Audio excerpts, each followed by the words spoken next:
अच्छा ठीक है, बाकी पैनलिस्ट को भी सुन लेते हैं। विरोध करने अच्छा का। सुन लीजिए निशांत जी, बाकी पैनलिस्ट को भी सुन लेते हैं। यश भारती जी हैं, राम गुप्ता जी हैं, और हमारे साथ एडिटर हैं नवोदय टाइम्स के। उनसे भी एक बार समझ लेते हैं। अकुल श्रीवास्तव जी, प्रधानमंत्री नरेंद्र मोदी का गुजरात की धरती पर ऑपरेशन सिंदूर के बाद जाना और वहां से सीधा स्पष्ट संदेश पाकिस्तान को देना कि जो सिंदूर मिटाएगा उसे मिटा देंगे। रिएक्शन आपका अकुल जी। अनम्यूट करिएगा सर। पहली बात तो ये कि सभी को समझना चाहिए, खासतौर से पार्टी प्रवक्ताओं को, कि वो एक तरीके का जो रिकॉर्डर बजाना शुरू कर देते हैं, वो हर मौके पर ठीक नहीं होता है। आप एक की तारीफ करेंगे, आप एक का जबरदस्ती विरोध करेंगे, एक पुराने काम करेंगे। अभी बात अगर ऑपरेशन सिंदूर की हो रही है या उनकी यात्रा की हो रही है प्रधानमंत्री की, तो उसी पे कंसंट्रेट कीजिए ना आप लोग, कि क्या वो सचमुच कुछ कर पा रहे हैं, नहीं कर पा रहे हैं। खैर, अब मेरी बात सुनी जाए। जहां तक ऑपरेशन सिंदूर का मामला है, ये पिछले हम लोग लगभग अब 1 महीने के आसपास होने जा रहा है। और 1 महीना इस मामले में मैं कह रहा हूँ, 7 तारीख से अभी 1 महीना नहीं हुआ है, लेकिन अगर 22 से मानेंगे तो 1 महीने हो रहा है। और हम लोगों की तैयारी, हम लोगों का जो स्वर, वो एकमत स्वर रहा है। और पूरे देश ने उसके समर्थन में काम किया। और सबसे अच्छी बात ये रही कि सेना ने जो काम किया, जो शौर्य प्रदर्शित किया, और उसके साथ साथ जो रणनीतिक तैयारी से काम किया गया, वो अपने आप में बहुत महत्वपूर्ण है। दूसरी बात यह है कि इस मौके पर, ऑपरेशन सिंदूर के मौके पर, देश को ये याद दिलाना, देश को बार बार बताना कि हम एक तरह से आगे करते रहेंगे, ये एक लगातार, इसका असर सिर्फ इतना ही है, देश तो जान ही गया है, असर सिर्फ इतना ही है, उस पाकिस्तान के लिए ज्यादा बड़ा असर है जो पाकिस्तान अपने आप को कटोरा लेकर के बाहर जा रहा है। कभी वो तुर्की के पास उसका प्रधानमंत्री और मुनीर जो उसका फील्ड मार्शल है वो जाता है, कभी वो कहीं और जाते हैं, और वो एक अपने परसेप्शन को बदलने की कोशिश कर रहे हैं, जिसको हमारा एक और दल बाहर कर रहा है। एक और दल का मतलब एक और तरीका, जिसमें 7 दल है शामिल, वो कर रहे हैं।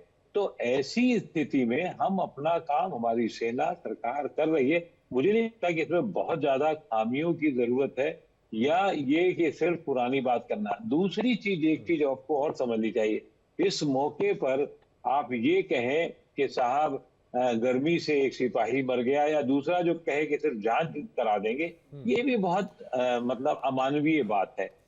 सिपाही कभी भी, और ऐसा नहीं है, वो राहुल गांधी जाते होंगे तो भी कुछ ना कुछ ऐसी सुरक्षा होती इससे है, पहले और भी उसमें कई इस कुछ तरह ना की कुछ लोग, घटनाएं हुई है, लेकिन चर्चा नहीं होती सैकड़ों थी। सैकड़ों हाँ, लेकिन अब सैकड़ों मुझे घटनाएं लगता है कि होती, इस पर लेकिन लोग नहीं, लेकिन विरोध इसका करने के नाम पर। इसका जी।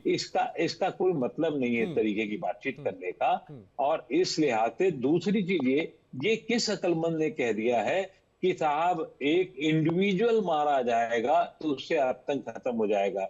ये जिहादी कौम के लोग होते हैं, इनको आज नहीं कल मरना है। इनको मरना जरूरी नहीं है, मारने वाले को मरना ज्यादा जरूरी है, जो जो इनको ट्रेन करते हैं। आखिर शहीद, उसका परिवार मारा गया, ये ज्यादा बड़ी बात है, ना कि एक 4 जो आतंकवादी हैं, वो भी अकु आज जी, नहीं कल मरेंगे ही उनको तो मरेंगे। मरना कहाँ ही है, जाएंगे छिप के? चाहे हाँ, सरहद के उस वो तो पार मरे, वो चाहे पैदा सरहद ही के इस पार वो मरे, पै, वो मरने के लिए ट्रेंड होते हैं।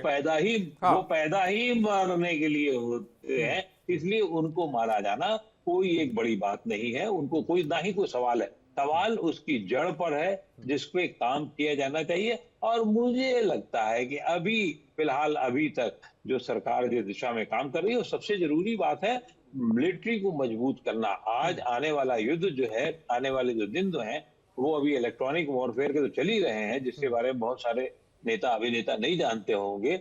लेकिन आने वाले दिन जब लेजर वॉरफेयर के होंगे, तो आपको क्या करना होगा? सरकार उस दिशा में कितना काम कर रही है? हमारा और रक्षा ये भी बजट तय पिछले मान 10 के साल चला में वो जाए कि 3 आने गुना। वाला जो युद्ध होगा वो लेजर वॉर का होगा, और उसको लेकर सरकार की तरफ जी, से हालांकि तैयारियां शुरू हो गई हैं, चूंकि कितनी सुरक्षा। हो रही नहीं हाँ। हो रही इसको बताने की जरूरत नहीं है, लेकिन ये सब काम होना होगा। हमने जैसे 10 साल में 3 गुना रक्षा बजट बढ़ाया है। अब आने वाले दिनों में ये माना जाना चाहिए कि उसमें बहुत तेजी से आवश्यकता होगी कि उसको और बढ़ाया जाए, जी। देश की वो जरूरत हो। और जब तक देश मजबूत रणनीतिक रूप से, सैन्य रूप से नहीं होगा, हम सब असुरक्षित हैं। और जो लोग फालतू की बातें करते हैं वो भी असुरक्षित रहेंगे, ठीक ये है, ध्यान रखें। ठीक है निशांत जी, मैं आपके पास आऊंगा, लेकिन दो प्रवक्ता और हैं, उनसे पहले रिएक्शन ले लूं, उसके बाद मैं आपके पास आऊंगा। मैं आपके पास आता हूं निशांत जी। राम गुप्ता जी प्लीज। आशीष जी, सबसे पहले तो इंडिया डेली के सभी दर्शकों को आम आदमी पार्टी की तरफ से राम गुप्ता का राम राम। अभी जैसा कि मैं अभी सुन रहा था, आबिर प्रवक्ता जो बैठे हुए हैं, और मैं श्रीवास्तव जी को भी बड़े गंभीरता से सुन रहा था।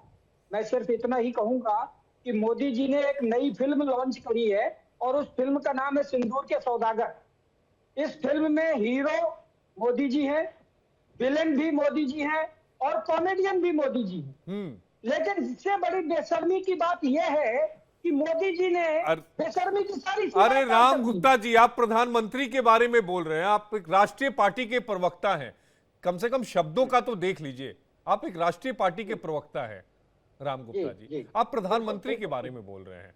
बिल्कुल बिल्कुल बिल्कुल बिल्कुल आशीष जी, शब्दों का चयन कम से कम करिए, आप राष्ट्रीय पार्टी हैं। जी, बड़े दुख के साथ मुझे कहना पड़ रहा है, और ये बात आपकी बिल्कुल सच है, ये जुबान पे मेरे आए तो ये लफ्ज, पहले तो इसकी व्यथा समझ लीजिए, और आपके दर्शकों को भी समझना चाहिए कि बातों को रखने के राम गुप्ता जी कई शब्द होते हैं, लेकिन हम प्रधानमंत्री को यहां पर अगर संबोधित करते हैं तो देश के सर्वोच्च व्यक्ति है, राष्ट्रपति के बाद थोड़ा मुझे लगता है कि आदर का भाव होना चाहिए। जी जी जी, बिल्कुल बिल्कुल बिल्कुल, हमारा पूरा सम्मान है।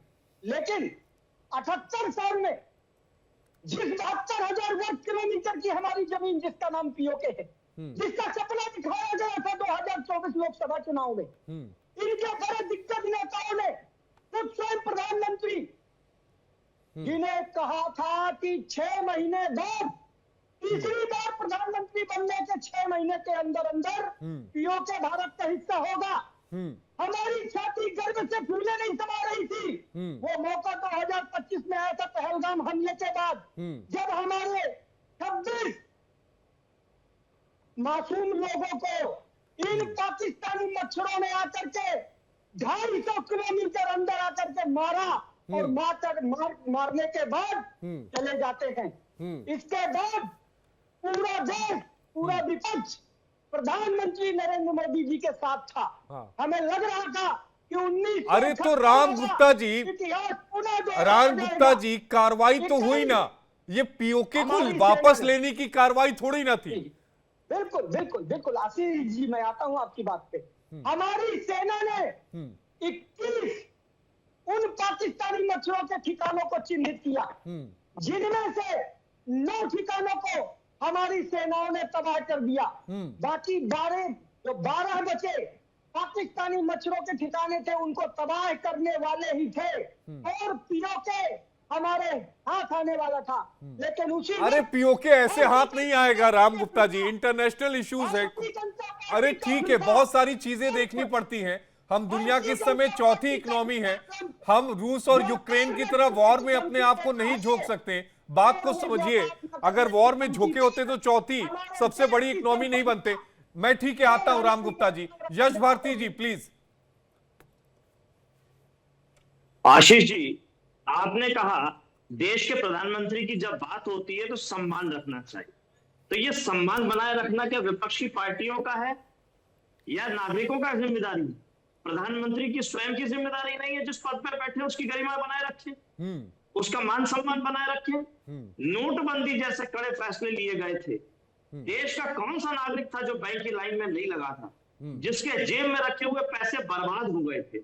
अदला बदली का खेल चल रहा था, और अदला बदली का खेल भ्रष्टाचार खत्म होने के नाम पे, देश का सबसे बड़ा भ्रष्टाचार नोटबंदी के नाम पे हुआ।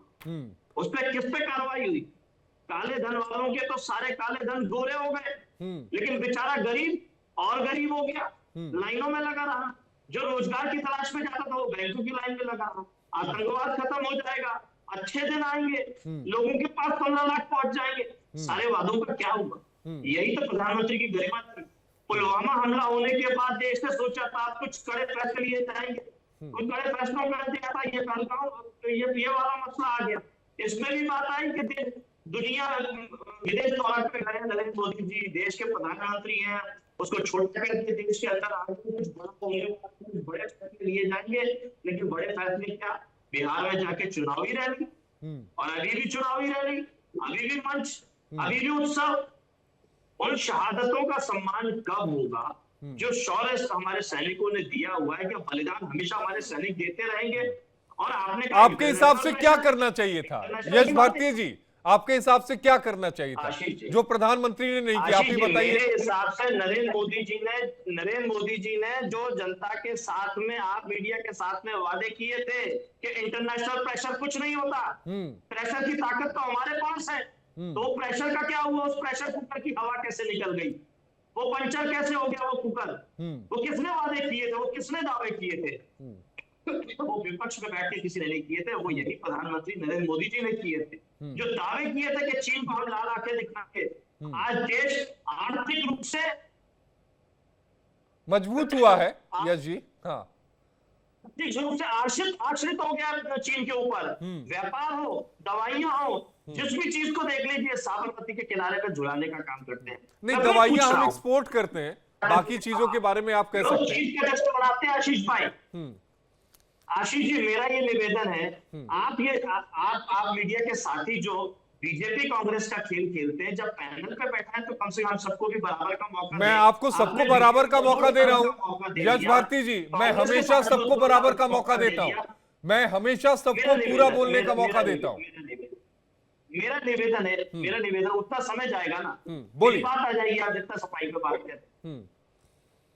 हमारी जनता ये इंतजार कर रही है, माननीय अखिलेश यादव जी ने जो बात की कि जड़ों पे हमला कब होगा, जड़ से खत्म कब होगा आतंकवाद। ये टहनियां काटने से काम नहीं चलेगा, ये जनता को धोखा देने से काम नहीं चलेगा, ये जो झूठा जश्न मनाया जा रहा है इससे काम नहीं चलने वाला है।